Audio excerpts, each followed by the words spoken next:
नीट paper फुटी प्रकरणामध्ये आता माजी खासदार चंद्रकांत खैरे सुद्धा आक्रमक झाले। मोठेगावकरमुळे लाखो विद्यार्थ्यांचं नुकसान झालं असून त्याचे सगळे क्लास बंद करण्याची मुख्यमंत्र्यांकडे आपण मागणी करणार आहोत आणि मोठेगावकरला कठोर शिक्षा व्हावी याबद्दल सुद्धा मुख्यमंत्र्यांना सांगणार आहोत, असं खैरे म्हणतात। ह्या मोठेगावकरला त्या ठिकाणी कडक सजा झाली पाहिजे। काही यांनी ह्या विद्यार्थ्यांना नुकसान केलं आणि धंदा करतो, हा माणूस धंदा करतो म्हणून त्या ठिकाणी याला त्या ठिकाणी पूर्णपणे आज अटक झाली त्याला, पण तो सोडू नये आणि ते सगळे कार्यालय ते चेक करावे। इतके पण ज्या क्लासेस चालतात त्या ठिकाणी जाऊन तिथे पाहावे आणि अनेकांचं नुकसान हा माणूस करत आहे। नीट पेपरफुटी प्रकरणात शरद पवारांच्या राष्ट्रवादीचे आमदार रोहित पाटील सुद्धा आक्रमक झाले। नीट सारख्या संवेदनशील विषयात लाखो तरुणांचं आयुष्य उद्ध्वस्त होणार असेल तर केंद्रीय शिक्षण मंत्र्यांनी राजीनामा द्यायला हवा, असं रोहित पाटील म्हणतात।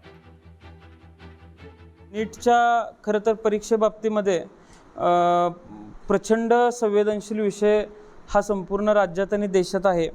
आज मला बरेच विद्यार्थी भेटतात ज्यांना परीक्षा चांगली गेली होती, पण जर प्रत्येक वर्षी दरवर्षी यावर्षी सापडले म्हणून यापूर्वी काय झालं हे सांगता येत नाही आणि परीक्षेचा पेपर लीक झाला म्हणून कोणावर तरी जबाबदारी ढकलायचं काम केंद्र सरकार करत असेल तर ते चुकीचं आहे। केंद्र सरकारने या गंभीर विषयाची दखल आणि जबाबदारी सुद्धा घेतली पाहिजे। नीट पेपर फुटी प्रकरणी मॉडर्न कॉलेजनं आता एक मोठा निर्णय घेतलेला आहे। सीबीआयच्या अटकेत असणाऱ्या प्राध्यापिका मनीषा मांढरेवर निलंबनाची कारवाई झालेली आहे। मनीषा मांढरेला सीबीआयनं या प्रकरणामध्ये अटक केलेली होती। मांढरे मॉडर्न कॉलेजमध्ये गेल्या 24 वर्षांपासून प्राध्यापिका म्हणून कार्यरत होती।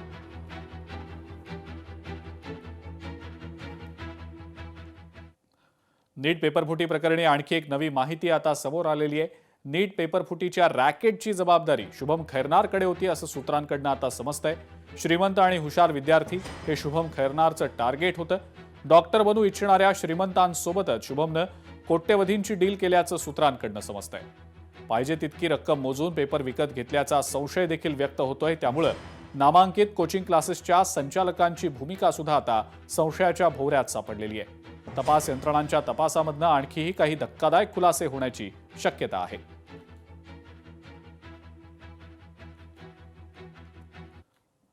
मोठेगावकरच्या क्लासेसवर आता शाईफेकीच्या घटना घडताना दिसतायत। एमआयएमच्या नगरसेवकानं छत्रपती संभाजीनगरमध्ये मोठेगावकर क्लासेसवर शाईफेक केलेली आहे। एमआयएम नगरसेवक कुणाल खरात यांनी ही शाईफेक केली आहे।